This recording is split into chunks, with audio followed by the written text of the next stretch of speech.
Apa yang membuat seseorang berani melawan sebuah negara? Apakah karena kebencian, politik, atau karena kepentingan? Atau karena ada sesuatu yang jauh lebih dalam? Sebuah tanah yang mereka anggap sebagai rumah, sebuah identitas yang mereka rasa sedang terancam, dan sebuah keyakinan bahwa mereka memiliki hak untuk menentukan masa depan mereka sendiri. Hari ini kita akan membicarakan Papua. Bukan untuk menghakimi, bukan pula untuk membela, dan bukan pula untuk menyalahkan salah satu pihak. Kita akan melihatnya melalui dua hal, sejarah dan filosofi. Karena ketika kita hanya melihat Papua dari berita tentang konflik, kita hanya melihat ujung dari sebuah cerita. Padahal di belakang konflik itu, ada puluhan tahun sejarah, ada tokoh, keputusan politik, luka, nasionalisme, dan perjuangan. Dan ada dua kelompok manusia yang melihat tanah yang sama dengan cara pandang yang berbeda. Dan jangan lupa untuk menekan tombol subscribe karena kamu sedang belajar di channel Raffelion yang tidak akan membuatmu menyesal. Karena kita akan membahas 10 bab singkat tentang sejarah ini. Tekanlah tombol subscribe dan kita akan mulai pembahasan ini. Bab 1. Papua sebelum menjadi perdebatan. Sebelum berbicara tentang OPM, kita harus mundur jauh ke belakang. Papua bukan sekedar sebuah wilayah di ujung timur Indonesia. Di sana telah hidup masyarakat dengan ratusan kelompok etnis, bahasa, tradisi, dan struktur sosial yang beragam. Kemudian datang kekuatan kolonial Eropa.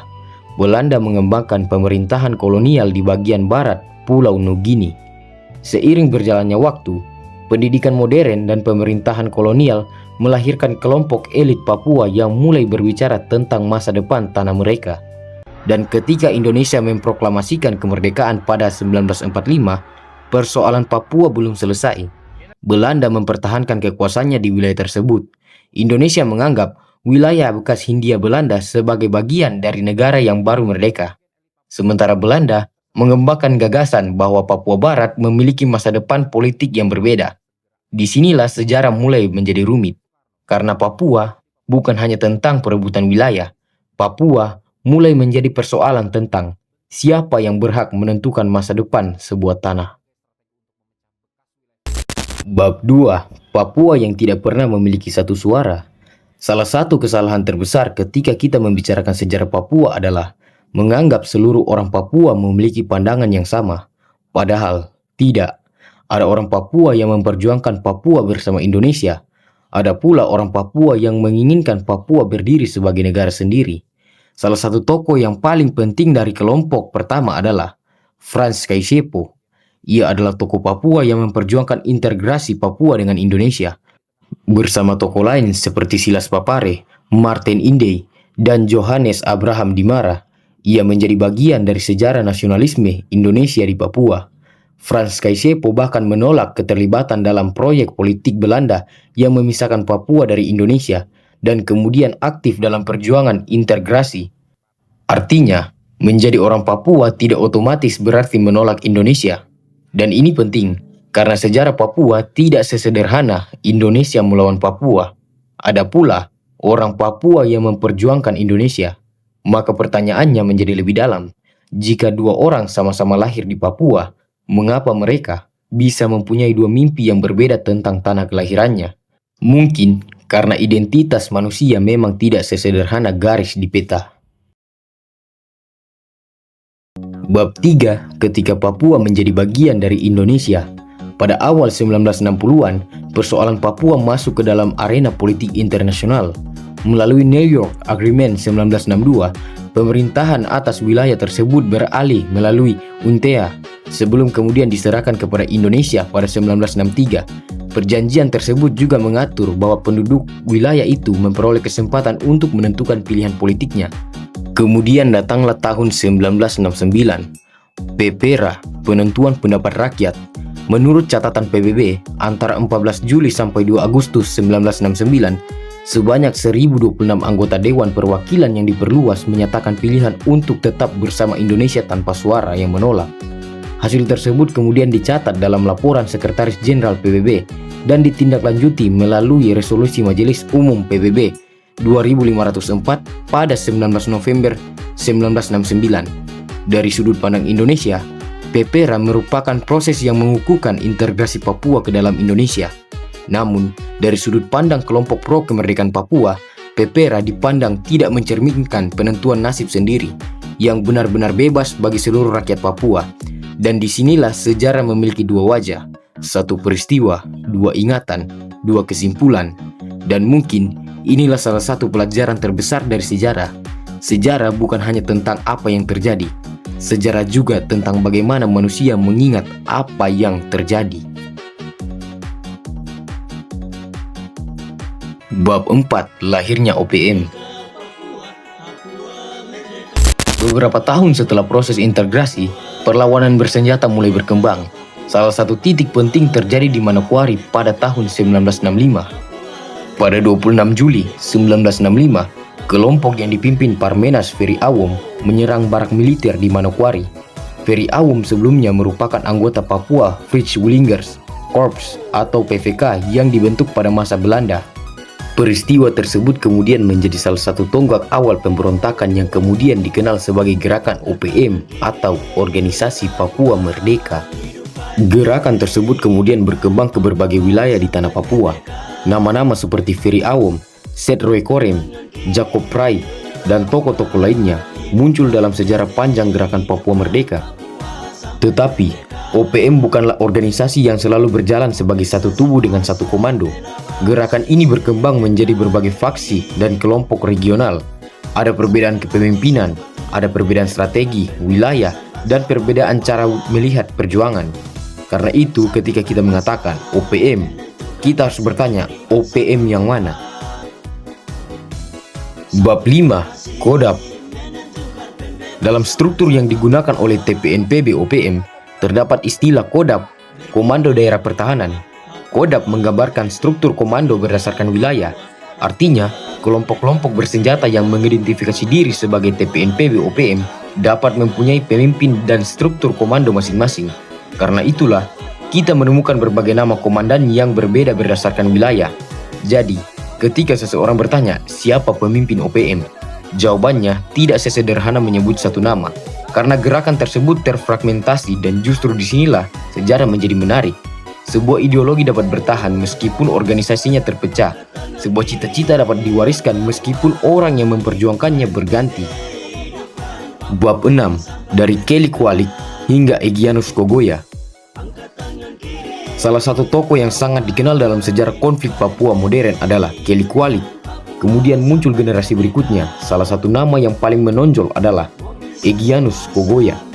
Egyanus Kogoya dikenal sebagai pemimpin Kodap 3 Ndugama dalam struktur Tentara Pembebasan Nasional Papua Barat, Organisasi Papua Merdeka atau TPNPB OPM yang diklaim kelompok tersebut. Sumber yang mengutip struktur internal kelompok menyebut Egyanus Kogoya sebagai Panglima Kodap 3 Ndugama. Ia muncul sebagai salah satu tokoh penting dalam konflik bersenjata di Duga.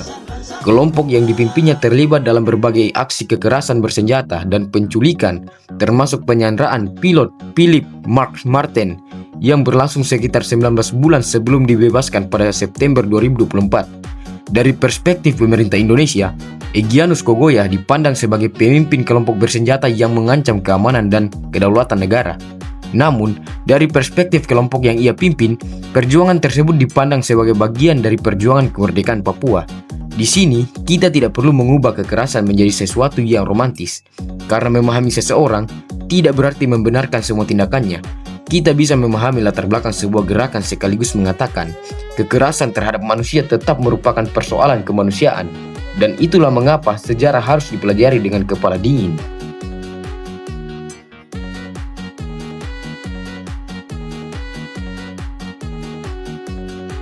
Bab 7. KNPB. Namun perjuangan Papua Merdeka tidak hanya berjalan melalui kelompok bersenjata, ada pula jalur politik. Salah satunya adalah KNPB, Komite Nasional Papua Barat. KNPB dikenal sebagai organisasi politik pro kemerdekaan Papua yang mengkampanyekan penentuan nasib sendiri. Disinilah kita melihat bahwa gerakan Papua memiliki spektrum yang luas. Ada yang menggunakan politik, demonstrasi, diplomasi, dan yang menggunakan perjuangan bersenjata. Maka kita tidak boleh menyederhanakan perjuangan OPM sebagai OPM bersenjata, karena sejarahnya jauh lebih kompleks. Bab 8. Dua Papua, dua cara melihat sejarah. Sekarang mari kita berdiri di tengah, bukan di sisi Indonesia, bukan pula di sisi Papua Merdeka, tetapi di tengah sejarah. Dari sudut pandang pro-Indonesia, Papua adalah bagian dari Indonesia. Ada tokoh-tokoh Papua sendiri yang memperjuangkan integrasi. PPRA menjadi bagian dari proses politik yang kemudian diterima dalam kerangka internasional melalui resolusi PBB 2504. Dan mempertahankan Papua berarti mempertahankan keutuhan negara. Namun dari sudut pandang pro kemerdekaan Papua, sejarah integrasi dipandang berbeda. PPRA dipertanyakan. Pengalaman masyarakat Papua selama puluhan tahun dipandang sebagai bukti bahwa persoalan Papua tidak selesai hanya dengan keputusan politik. Dan sebagian orang Papua merasa bahwa mereka bukan sekedar sedang memperjuangkan wilayah, tetapi sedang memperjuangkan identitas. Dan disinilah kita harus berhenti sejenak, karena mungkin yang satu sedang berbicara tentang kedaulatan, sedangkan yang lain sedang berbicara tentang harga diri dari sebuah bangsa. Saya ingin mempertanyakan bagaimana pendapatmu. Jangan lupa berpendapat melalui kolom komentar, dan jangan lupa dengan segala hormat saya memohon Anda untuk menekan tombol subscribe. Terima kasih. Bab 9. Apakah Papua dijajah? Pertanyaan ini sering muncul. Apakah Indonesia menjajah Papua? Secara resmi, Indonesia tidak mengakui Papua sebagai wilayah jajahan. Dan secara hukum internasional, status Papua sebagai bagian Indonesia ditegaskan melalui proses politik yang berujung pada PPRA dan resolusi PBB 2504. Tetapi, ada sesuatu yang tidak selalu dapat dijelaskan oleh dokumen hukum, yaitu pengalaman manusia. Seseorang mungkin tidak hidup dalam sebuah negara yang secara resmi disebut penjajah, tetapi tetap dapat merasa tidak dihargai, didiskriminasi, dan diperlakukan tidak adil, atau tidak memiliki kendali atas tanahnya sendiri. Dan ketika perasaan itu diwariskan dari generasi ke generasi, ia dapat berubah menjadi identitas politik. Maka pertanyaannya bukan hanya apakah Papua dijajah, tetapi mengapa sebagian orang Papua merasa seperti sedang dijajah. Pertanyaan kedua jauh lebih penting jika kita benar-benar ingin memahami konflik. Bab 10. Ketika rasisme menjadi luka. Orang Papua juga ada. Orang Timur tuh ada. Tapi kita dianggap monyet dan sakitnya adik. Ini korban. Kamu lihat sama mana? Ini monyet. Ini monyet. Disinilah persoalan Papua menjadi lebih luas daripada sekedar OPM, TPNPB, KNPB. Karena manusia tidak hanya membutuhkan tanah, manusia membutuhkan martabat. Ketika seseorang dihina karena warna kulitnya, karena rambutnya, sukunya, atau karena ia berasal dari Papua, yang terluka bukan hanya dirinya, tetapi juga rasa percaya kepada masyarakat di sekitarnya. Kita tidak bisa mengatakan itu hanya candaan, karena bagi orang yang terus-menerus menerima penghinaan, candaan yang sama dapat menjadi luka yang dikumpulkan bertahun-tahun. Maka kalau kita benar-benar membicarakan persatuan Indonesia, kita harus berani mengatakan rasisme harus dihentikan. Bukan karena kita ingin memenangkan Papua, bukan karena kita ingin memenangkan Indonesia, tetapi karena manusia tidak seharusnya kehilangan martabat hanya karena dilahirkan dengan warna kulit yang berbeda. Orang Papua di sini kami terima orang Papua nih, kami terima sama-sama. Tidak ada kami terima semua. Bahkan dan Oci itu orang Papua juga menikmati. Semua menikmati semua. Jadi jangan Prabowo tuh lihat kami itu sebagai separatis. Itu tidak usah. Itu yang saya tidak mau Prabowo dari situ. Tidak usah. Jangan kita hidup berbeda sama-sama. Kita bisa dalam kebinekaan. Tapi kalau selalu orang tendensi sama kali bahwa separatis, terus pakai hal itu untuk mendiskreditkan kita, menjajah kita, mengeliminasikan kita, itu tidak bagus. Saya orang Penutup, satu tanah, dua ingatan. Papua mengajarkan kita sesuatu yang sangat pahit tentang sejarah, bahwa satu tanah bisa memiliki dua ingatan. Bagi sebagian orang, Papua adalah bagian dari Indonesia. Bagi sebagian lainnya, Papua adalah tanah yang seharusnya menentukan nasibnya sendiri. Ada Frans Kaisiepo yang memperjuangkan Papua bersama Indonesia. Ada tokoh-tokoh OPM yang mempertaruhkan hidup demi Papua merdeka. Ada KNPB yang memilih jalan politik. Ada kelompok bersenjata yang memilih jalan perang, dan ada masyarakat biasa yang mungkin tidak ingin menjadi bagian dari pertarungan siapapun. Mereka hanya ingin hidup, sekolah, bekerja, beribadah, membesarkan anak, dan pulang ke rumah tanpa rasa takut. Maka mungkin Pertanyaan terbesar tentang Papua bukan siapa yang menang, tetapi mengapa setelah begitu panjang sejarahnya masih ada manusia yang merasa tanah airnya belum menjadi rumah yang sepenuhnya adil? Karena persatuan bukan hanya tentang garis batas peta. Persatuan adalah ketika manusia di dalamnya merasa dihargai. Dan kemerdekaan bukan hanya tentang mengibarkan bendera. Kemerdekaan juga tentang membebaskan manusia dari rasa takut, penghinaan, dan ketidakadilan. Indonesia punya pekerjaan rumah.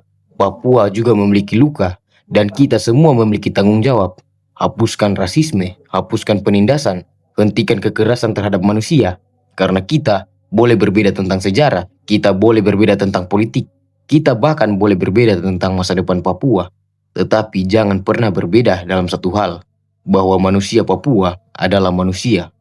Dan selama kita masih melihat manusia lainnya berdasarkan suku, warna kulit, atau benderanya, mungkin kita belum benar-benar memahami arti sebuah bangsa. Sejarah bukan untuk mewariskan kebencian. Sejarah seharusnya menjadi pelajaran agar manusia tidak mengulangi kesalahan yang sama. Dan mungkin itulah filosofi yang paling sederhana dari semua ini. Satu tanah tidak harus membuat kita memiliki satu pandangan, tetapi perbedaan pandangan tidak seharusnya membuat kita kehilangan kemanusiaan. Dan sekarang saya ingin mendengarkan pendapatmu, dan jangan lupa untuk menekan tombol subscribe. Sekali lagi terima kasih sudah subscribe.